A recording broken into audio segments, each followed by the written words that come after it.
Assalamualaikum warahmatullahi wabarakatuh. Alhamdulillah, alhamdulillahirabbil alamin wa nasta'inu umuri dunya waddin wa ala alihi wa ashabihi ajmain amma ba'du.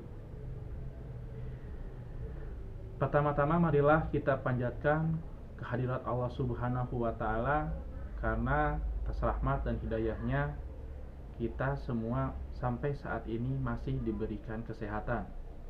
Sholawat serta salam tak lupa tercurah kepada junjungan Nabi besar kita, Nabi Muhammad SAW, kepada keluarganya, kepada sahabatnya, kepada tabi'in dan tabi'atnya yang senantiasa memberikan hidayah kepada kita semua sebagai umatnya.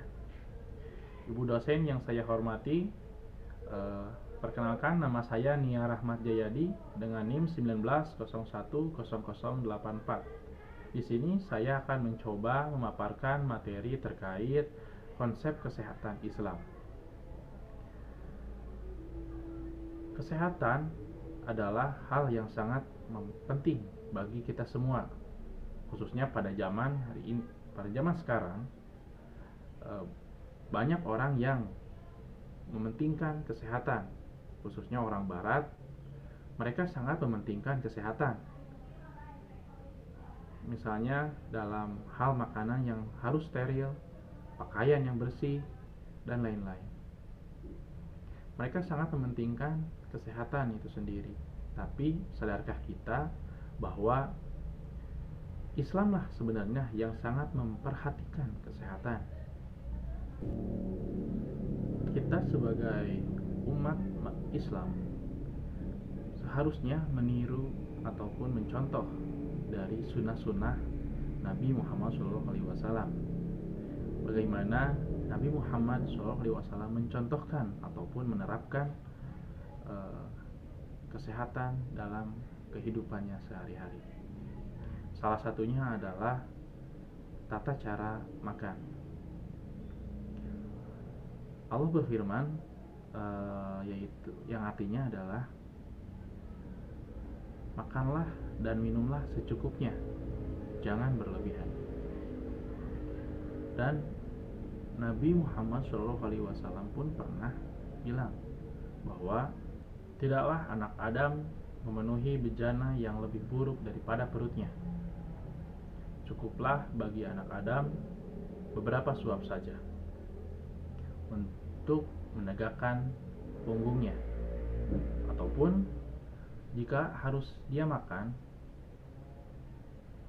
cukuplah pergunakan untuk sepertiga untuk makan, sepertiga untuk minum, dan sepertiga lagi untuk bernapas.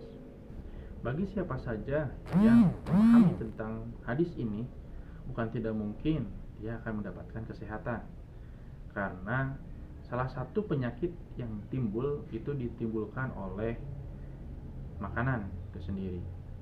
Bisa lambung, ataupun lambung jika diisi secara berlebihan, dan lambung itu akan jadi rusak. Dan lipa, kalau lipa dengan lambung sudah rusak, mungkin akan mengakibatkan organ-organ yang lain pun jadi rusak. Yang kedua adalah cara tidur.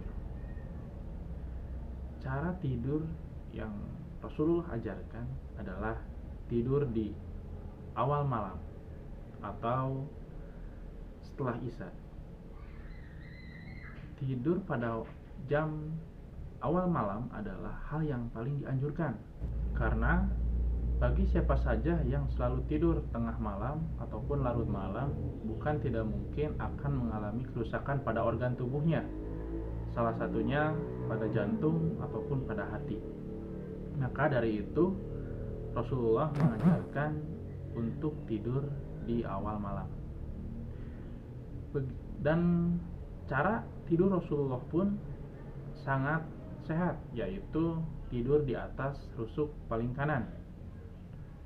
Jika kita tidur di rusuk bagian kiri, kerja jantung kita akan lebih berat, ataupun bisa saja makanan yang ada di dalam lambung bisa tumpah ke jantung itu tersebut.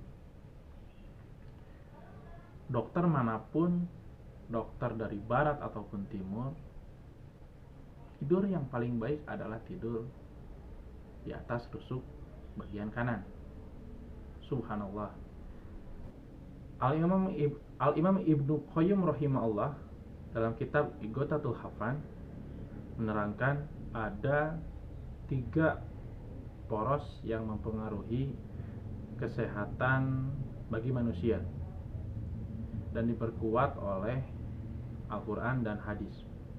Yang pertama adalah menjaga stamina, dan yang kedua adalah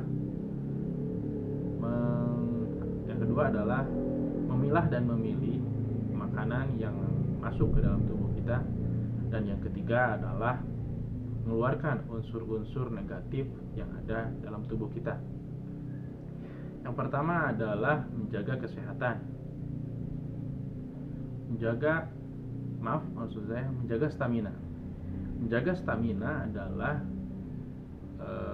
dalam Islam dijelaskan seseorang yang sakit yang diperbolehkan untuk tidak berpuasa, karena jika dia tetap berpuasa akan lebih mudah untuk beliau terkena sakit kembali.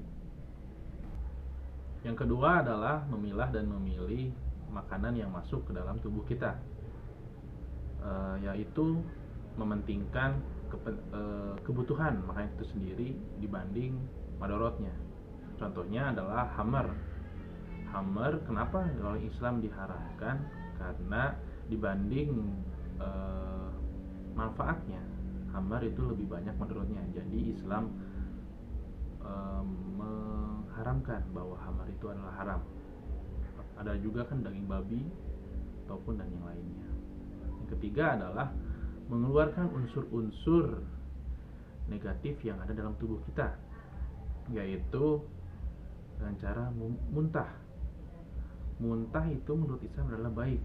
Itu ketika muntah kita itu bisa mengeluarkan unsur-unsur negatif yang ada dalam tubuh kita ataupun hal-hal yang tidak dibutuhkan oleh tubuh kita. Kadang-kadang dalam sebulan diperlukan untuk 2 kali muntah, karena itu bagus untuk kesehatan kita. Pada masa pandemi corona yang terjadi pada negeri kita ini, sepatutnya kita sebagai manusia ataupun khususnya sebagai umat Islam sudah pasti kita harus menjaga kesehatan agar kita terhindar dari penyakit tersebut. Salah satunya adalah tetap menjaga kesehatan ataupun memilih makanan yang akan kita makan agar tubuh kita tetap sehat. Ketiga, mungkin kita bisa menjaga kondisi psikis kita agar tidak stres, karena dengan stres mungkin nanti sistem imun kita akan semakin menurun sehingga memudahkan penyakit tersebut menyebar ke tubuh kita.